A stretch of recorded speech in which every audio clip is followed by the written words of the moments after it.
রাধে রাধে। জয় শ্রীকৃষ্ণ, জয় গীতা। আমরা সকলেই জানি যেমন কর্ম তেমন ফল। হ্যাঁ, আমরা যেমন কর্ম করব তেমনই ফল আমাদের ভোগ করতে হবে। তবে এখন যদি আমি ধর্মের পক্ষবাদী হই, আমার শত্রুকে হত্যা করি, যেজন অধর্মী সেই শত্রুকে যদি আমি বধ করি, তবে কি এতে আমার কোনো পাপ হবে? এই কর্মের ফল আমাকে কি ভোগ করতে হবে? শ্রীমদ্ ভগবত গীতায় পরমেশ্বর ভগবান এই উদ্দেশ্যে কি বলেছেন, আসুন আমরা জেনে নিই। শ্রীমদ্ ভগবত গীতা অথ গীতার দ্বিতীয় অধ্যায় সাংখ্যযোগ, শ্লোক নাম্বার 38। সুখ দুঃখে সমীকৃতা লাভালাভ জয়া জয় তত যুদ্ধায় যুজ্জস্য নৈবং পাপম বাপসসি। বঙ্গানুবাদে ভগবান বলছেন, সুখ দুঃখ, লাভ ক্ষতি ও জয় পরাজয়কে সমান জ্ঞান করে তুমি যুদ্ধের নিমিত্ত যুদ্ধ করো, তাহলে তোমাকে পাপ ভাগী হতে হবে না। হ্যাঁ, এখানে ভগবান বলেছেন, অর্জুন, এতে তোমার কোনো পাপ হবে না। তুমি তো ধর্মের জন্য যুদ্ধ করছো, তুমি তো ধর্মকে পুনঃস্থাপন করবার জন্য যুদ্ধ করছো। তুমি যদি সুখে দুঃখে সমভাব সম্পন্ন হয়ে জয় পরাজয়ে কোনো চিন্তা না করে ফলের আশা শূন্য হয় নিষ্কাম কর্ম মতে তুমি যদি তোমার কর্তব্য কর্ম, তোমার ক্ষত্রিয় ধর্ম পালন করো, তোমার অধর্মী শত্রুগণের বধ করো, হত্যা করো, তবে তোমার কোনো পাপেই হবে না। আসুন তাৎপর্যে কি বলা হয়েছে আমরা জেনে নিই। ভগবান এখানে স্পষ্টভাবে অর্জুনকে বলেছেন, জয় পরাজয়ের বিবেচনা না করে কেবল কর্তব্যের খাতিরে যুদ্ধ করার জন্য যুদ্ধ করতে হবে, কারণ ভগবানের ইচ্ছা অনুসারে এই যুদ্ধ আয়োজিত হয়েছে।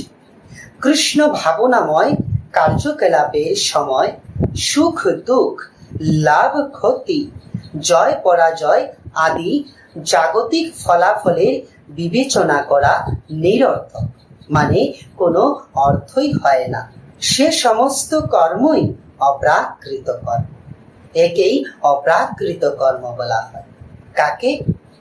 ভগবান শ্রীকৃষ্ণের প্রীতি উদ্দেশ্যে যে কর্ম করা হয় তাহাকেই অপ্রাকৃত কর্ম বলা হয়। যে মানুষ তার ইন্দ্রিয়ের প্রীতি সাধন করবার জন্য কর্ম করে, তার সেই কর্মের জন্য তাকে শুভ অথবা অশুভ ফল ভোগ করতে হয়। হ্যাঁ, আমরা যদি আমাদের ইন্দ্রিয় সমূহের তৃপ্তি সাধনের জন্য কর্ম করি, তবে সেই কর্মের ফল আমাদের ভোগ করতে হয়। কর্ম অনুসারে শুভ বা অশুভ ফল আমাদের ভোগ করতে হয়। তাই আত্মেন্দ্রিয় প্রীতি বাঞ্ছার্থে যদি আমরা কোনো কর্ম করি, তবেই সেই কর্মবন্ধনে আমরা আবদ্ধ হয়ে যাই, সেই কর্মফল আমাদের ভোগ করতে হয়। কিন্তু আমরা যদি পরমেশ্বর ভগবান শ্রীকৃষ্ণের প্রীতি বাঞ্ছার্থে আমরা যদি কোনো কর্ম করি, তবেই আমরা সেই কর্মবন্ধনে আবদ্ধ হব না। যে মানুষ ভগবানের সেবায় নিজেকে সর্বোত্তভাবে উৎসর্গ করেছেন, তার কারো প্রতি কোনো কর্তব্য আর বাকি থাকে না, এবং কারো প্রতি তার আর কোনো ঋণও থাকে না। হ্যাঁ, আমরা যদি পরমেশ্বর ভগবান শ্রীকৃষ্ণের প্রীতি বাঞ্ছার্থে ওনার সেবা করি, তবে আমাদের এই যে জাগতিক যত কর্তব্য কর্ম রয়েছে, নিজ আত্মীয় স্বজনের প্রতি যে কর্তব্য কর্ম, বন্ধু বান্ধব যত যারাই রয়েছেন, মানুষ, গরু, ছাগল, হাঁস, মুরগি, এই বিশ্ব চরাচরে যত প্রাণীকুল সর্বজীবের প্রতি আমাদের যে কর্তব্য কর্ম রয়েছে, সেই কর্তব্য কর্ম আপনি আপ থেকেই সাধিত হয়ে যায়।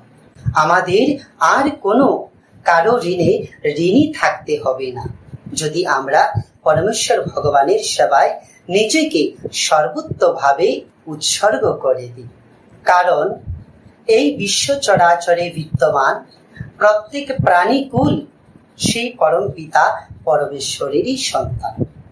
সেই পরম ব্রহ্মের, সেই পরমাত্মার আংশিক অংশই হলো প্রতিটি জীব আত্মা। প্রতিটি জীব নিত্য কৃষ্ণ দাস। তাই এই বিশ্ব চরাচরে বিদ্যমান প্রত্যেক প্রাণীকুল, প্রত্যেক জীব সেই পরমাত্মা, পরম ব্রহ্ম পূর্ণের আংশিক অংশ মাত্র। ওনারই সৃষ্টি, ওনারই সন্তান প্রত্যেক প্রাণী। তাই আমরা যদি সেই পরম পিতা পরমেশ্বরের সেবা করি, তবে আপনি আপ হতে ওনার সৃষ্টিরও সেবা করা হয়েছে। কারো কর্তব্য কর্ম আলাদা করে করতে হয় না, কারো ঋণেও ঋণী হতে হয় না। স্বয়ং ভগবান ছাড়া আর কেউ আমাদের কর্মের ফলাফল নির্ধারণ করতে পারে না। হ্যাঁ, এই জগতে আমরা আমাদের কর্মফল নির্ধারণ করতে পারি না। মানুষ হয়ে মানুষের কর্মফল কখনোই নির্ধারণ করতে আমরা সক্ষম নই। তবে তো আমরা জোরপূর্বক সদা সর্বদা সুখ ফলাফলেই কেড়ে নিতাম, তাই না? তাই আমাদের কর্মফল আমরা কিছুতেই নির্ণয় করতে সক্ষম নই। সাধারণ অবস্থায় প্রতিটি কর্মের জন্য মানুষকে কারো না কারো কাছে কৈফিয়ত দিতে হয়, কিন্তু ভগবানের সেবায় নিজেকে উৎসর্গ করে কর্ম করলে আর সেই সমস্ত বন্ধন থাকে না।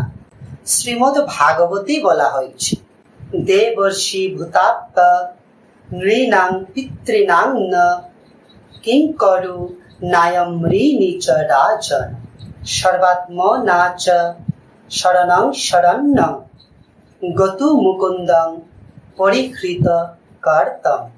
যিনি শ্রীকৃষ্ণ বা মুকুন্দের চরণে নিজেকে উৎসর্গ করেছেন, অন্যান্য সমস্ত কর্তব্য কর্ম পরিত্যাগ করলেও তিনি দেবতা, ঋষি, জনসাধারণ, আত্মীয় স্বজন বা পিতৃপুরুষ কারো কাছে ঋণী নন। দেখলেন তো, এটা কোথায় বলা হয়েছে? ভাগবতের 11:5-41 বলা হয়েছে। কোন রকম ফলাফলের বিচার না করে শ্রীকৃষ্ণের চরণে আত্মনিবেদন করাটাই যে মানব জীবনের পরম কর্তব্য, সে কথা ভগবান সংক্ষেপে অর্জুনকে জানিয়ে দিলেন। এই শ্লোকে অর্জুনের প্রতি এটি পরোক্ষ ইঙ্গিত এবং পরবর্তী শ্লোকে ভগবান এই বিষয়ে বিশদভাবে ব্যাখ্যা করবেন। জয় শ্রীকৃষ্ণ, জয় গীতা, রাধে রাধে।